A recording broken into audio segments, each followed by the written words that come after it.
Naresh sir, જે રીતે અત્યારે હાલ ધારા ડેરીને લઈને પણ ક્યાંક ને ક્યાંક નેતાઓ છે, લોકોની વચ્ચે રાજકારણ રમાઈ રહ્યું છે, ગરમાવો જોવા મળી રહ્યો છે, એવી જ રીતે છેલ્લા ઘણા સમયથી ડેડિયાપાડાના ધારાસભ્ય ચૈતર વસાવા વિશે આપણે ઘણી બધી વખત વાતો કરતા આવ્યા છે. એમના ઉપર અત્યારે એમની ગેરહાજરીમાં કેટલું રાજકારણ ગરમાયું છે તેના વિશે પણ વાત કરી છે. પણ અત્યારે ક્યાંક એ દરેક વસ્તુમાં આમ આદમી પાર્ટી છે ખૂબ એક્ટિવ થઈ છે. કોઈ પણ વ્યક્તિના જામીન ના મંજૂર થાય અથવા તો પછી મંજૂર થઈ જાય, માફ કરજો, તો તરત જ એ લોકો સીધા સવાલો પૂછી રહ્યા છે. ભારતીય જનતા પાર્ટીના નેતાનું જ્યારે ધારાસભ્ય હાર્દિક પટેલ છે એમનું ધરપકડ વોરંટ જાહેર કરવામાં આવ્યું, ત્યારે પણ સીધા સવાલો પૂછવામાં આવ્યા કે એક ધારાસભ્ય આવી રીતે તો બીજા ધારાસભ્ય માટે આવી રીતે અલગ નિયમો કેમ? એક એ પણ વાત તમારી પાસેથી સમજવી છે ચૈતર વસાવા કેસને લઈને. જી બેન, રાજનીતિ બહુ સ્પષ્ટ છે. તમે આંગળી કરો તો કોઈ આંગળી પર બચકું પણ ભરે અને એ આંગળી પકડીને ચાલવા પણ માંડે, એટલે તમને ચાલતા શીખવી પણ દે. અત્યારે જે કોઈ આક્ષેપ આપ કરે છે એનો કોઈ જવાબ આપવા માટે ભારતીય જનતા પાર્ટીનો કોઈ બી નેતા બહાર આવે છે? કેટલા બધા, અને જનતા જુએ છે. જનતા હવે અનુભવ એ કે છે વિસાવદર વાળી જેવું થયું એવી રીતે એ બધાને ખબર છે. તે તમે સોશિયલ મીડિયામાં જોજો કોણ આગળ છે. પણ એક ખબર નહીં કેમ દ્રઢ આત્મવિશ્વાસ ભારતીય જનતા પાર્ટીના નેતાઓમાં ક્યાંકથી એવો હંમેશા જ પ્રગટેલો રહે છે કે જીતીશું તો અમે જ.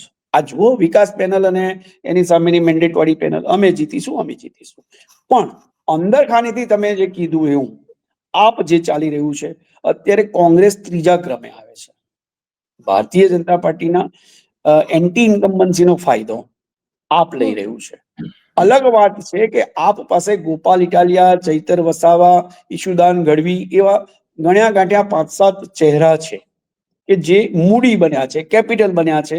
એને નીચે મૂડિયા જમાવવામાં, મજબૂત બનાવવામાં છોડને એ મદદરૂપ થાય છે. પણ એવા કેટલા વ્યક્તિઓ આ રાજનીતિમાં બહાર આવશે અને આવશે. સ્થાનિક સ્વરાજ, નગરપાલિકા, મહાનગરપાલિકાની ચૂંટણીઓ આવે છે, સ્થાનિક સ્વરાજ્યની ગ્રામ પંચાયત, તાલુકા પંચાયત, જિલ્લા પંચાયતની ચૂંટણીઓ આવે છે. આવનારું વર્ષ ચૂંટણીનું છે અને ત્યાર પછી 27માં વિધાનસભા છે. પણ આપ બેઠું છે, આપે પડકાર આપ્યો છે, આપ એ ભાજપ માટે પડછાયો બની રહ્યું છે અને એ પાછળ પાછળ ચાલી રહ્યું છે. એનો ઇનકાર કોણ કરે? જોવાનું એ છે કે ચૂંટણીઓમાં એને એ જે કે પ્રજાનો રોષ છે એ મતમાં કેટલું પરિવર્તિત થાય છે. મનસુખભાઈ જેવો સાંસદ જો એમ કહી શકતો હોય કે આનાથી ભાજપને નુકસાન છે, એમને બી રિયલાઇઝ થયું છે, ઇવન ચૈતર વસાવા સાથેનું, કે આદિવાસી સમાજમાં પણ એવા પ્રત્યાઘાત પડી રહ્યા છે કે ભારતીય જનતા પાર્ટી આદિવાસી વિરોધી છે, તો એ ચિંતિત છે. એમણે બધાને જાગૃત કર્યા છે પોતાની પાર્ટીમાંથી, જેને કીધું છે કે બધાએ કામ કરવું પડશે ભાઈ, નહીતર આ ચૈતર જામતો જાય છે, મજબૂત બનતો જાય. અને આવા પગલા ઈચ્છાએ કે અનિચ્છાએ, સરકાર મોટી છે, 2 એન્જિનની સરકાર છે, પણ એ ગુજરાતમાંથી કે રાષ્ટ્ર કક્ષાએથી એટલું ચોક્કસ ના તો કોઈ ઠપકો ક્યાં મળે છે ભાઈ? પકડાયેલા સજા ક્યાં થાય છે? ભારતીય જનતા પાર્ટી શિસ્તબદ્ધ પાર્ટી છે. ભલે ને શિસ્તને સાચા હોઈને બી શિસ્તનો ભંગ કરતા હોય તો એને ઠપકો તો મળવો જોઈએ. પણ અત્યારે બધા હવે ધીરે ધીરે મુક્ત મને પોતાના અભિપ્રાયો વ્યક્ત કરવા માંડ્યા છે. 1-2 ઘટના એવી બી બની છે વડોદરામાં અને બીજી જગ્યાએ કે ભાઈ નવનિર્માણ પાર્ટી બની છે, બરાબર છે, વિકાસ એના, તો એ બધું શું બતાવે છે કે ક્યાંક ને ક્યાંક પ્રજાનો પ્રવાહ ધીરે ધીરે આગળ પાછળ ઉપર નીચે થઈ રહ્યો છે અને એનો ફાયદો આપને મળ્યો છે.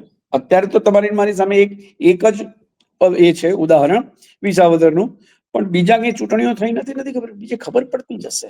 એટલે ચૈતરના મુદ્દે પણ પાર્ટી જાગી તો ચૂકી છે, પાર્ટીને ખબર પણ છે, પાર્ટીએ કોશિશ પણ કરી છે કે આટલો સારો ને શક્તિશાળી મજબૂત યુવા નેતા જો ભાજપને મળે તો આદિવાસી મતદાતાઓમાં જે પ્રવાહ પલટાયો છે કે દિશા બદલાઈ છે એ પાછી ભારતીય જનતા પાર્ટી તરફ થાય.